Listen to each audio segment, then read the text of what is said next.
Exactly. Trey Lance or the potential run game here. And that's where we're going to kind of turn our attention to. And that's where so many fantasy owners are interested, because that Shanahan zone blocking scheme, we've all seen it. It is gorgeous to watch. It's deadly when it's executed right. It's made nobodies into fantasy monsters, but it's also always so tough to pin down who is going to be that guy. And I know right before we came on here, you tweeted out you've been watching Trey Sermon for hours, and you just you were just enjoying what you were seeing. Or I don't know. You just said you were watching it for hours, and I can't imagine you'd watch him for hours if you weren't into what you were seeing. So what did you see while you were watching him? And do you think this guy could finally become a workhorse we've been looking for in this Shanahan scheme for so long? He could become a workhorse. He has that skill set. He is extremely strong. He's extremely explosive. He's not fast, but he's not slow. I mean, he's a 4.58 40-yard dash guy. He gets into the secondary. He's not going to pull away from NFL defenses and NFL's defensive back. But his burst through the line is amazing. It's just, I'm getting a little bit of echo. You getting that? Sorry about that. Nah. I think we're good. Yeah, we're rolling. Okay, my bad. So, yeah, can he be the workhorse? Yes. I think he's going to start off on the bench. Raheem Mostert will be the starter. Mostert gets hurt, though. Mostert has never been successful as a starter. They'll give him one more chance. And if you have Trey Sermon, you can probably draft him late. He'll probably get the chance to start by midseason. And then if he's good, he won't give it up. I think Kyle Shanahan wants to maintain a running back committee, but the other guys in the committee are like 196 pounds and injury prone. So Trey Sermon has some injuries too, but this is the kind of guy who could sort of be the last man standing. Yes, you should draft this guy. 100%. And so I know you said it might not be until, mid-year, whatever it might be, whether it's an injury, whether it's just outplaying Mostert. Once he does take over, are you expecting this to be like a 100-yard type of guy every single time he's out there? Like what are you projecting for the stats there for Trey Sermon if he does become the guy? I go back to Frank Gore. Frank Gore was a third-round pick in 2005. He started one game his rookie year, averaged 4.8 yards per carry, backing up Kevon Barlow, who wasn't half the running back Frank Gore was, but there was a seniority thing. Next year, Norv Turner becomes the Niners offensive coordinator, makes Frank Gore the starter, says he's the next Emmitt Smith. Guy runs for 1,600 yards. Trey Sermon could be that kind of a running back on the 49ers. When I watch him, he's got that kind of natural ability to make people miss and string cuts together that Frank Gore had. He's got jump cuts like Marshawn Lynch. He's devastatingly powerful. He's really explosive and quick. I think he could end up being one of the better running backs the Niners have had the last 20, 30 years. I think he's special.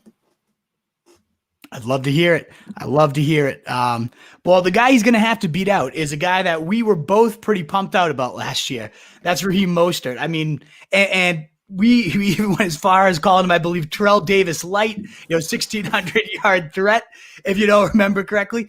But all honesty, through 2 weeks, it looked like it might be a great prediction. 151 total yards, a touchdown week one. Next game, 80-yard touchdown, first play of the game. Like, it looked like this guy was going to be a monster, and we hit a home run. But, of course, he gets hurt, and he just never really regained his health, never really regained control of the backfield, and just wasn't that involved for the rest of the season. So we saw that brief glimpse, and that was it. And that's really all he's been throughout his career, is a bunch of brief glimpses. Is that still going to be the case in 2021, or how involved do you see him being this year? I think he's going to be as involved as he can handle. I still think it's his backfield. Trey Sermon's a rookie, and he's a perfect complement for Raheem Mostert. What a great 1-2 punch. They actually are different. Raheem Mostert is the fastest running back in the league, and Trey Sermon has power. Kyle Shanahan's had running back committees with a bunch of scat backs his whole career. Now he actually has complementary backs. I like that. But in terms of Mostert, I compare him to Chris Johnson, CJ2K. That guy went for 2,000 yards in a season once and then pretty much was done. He took a bunch of punishment. He wasn't that big. I think Raheem Mostert has one season like that in him. It could be this year. Could he run for 2,000 yards? Absolutely, if he stays healthy. Now, I don't think he's going to get that many touches. I think he's basically going to be splitting carries with Trey Sermon, and that'll be best for both of them. This could be the best 1-2 punch in the league, although fantasy owners don't want to hear that, the 1-2 punch. No. That's the disgusting stuff. Well, yeah. They'll be better off in real life, obviously, in the 1-2 punch.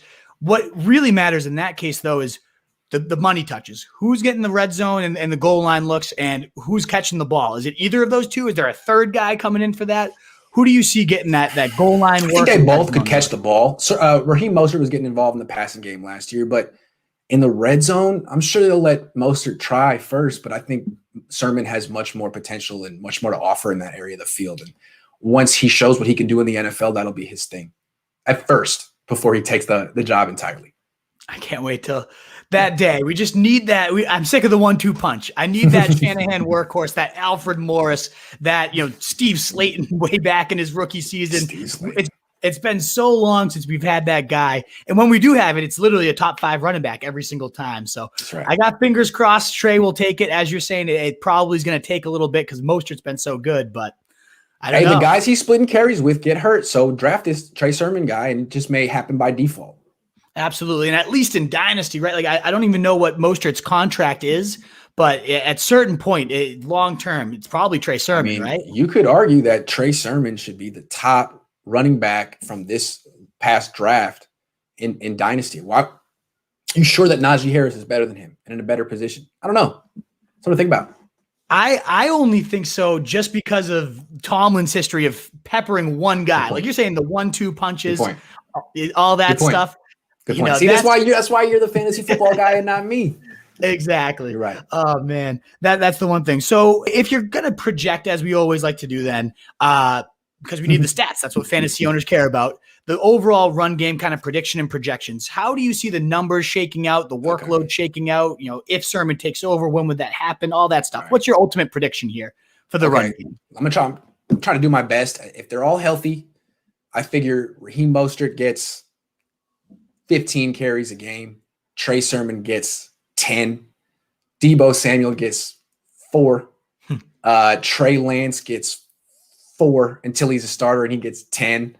I mean, there's a lot of carries to go around. There's still Jeff Wilson Jr., who's a hell of a player. But I think probably 14 to 15 for Mostert while he's healthy. 8 to 12 for Sermon while he's young. And then Deebo has to get 3 to 5. So that's the way I look at it. Lance as well. Yeah.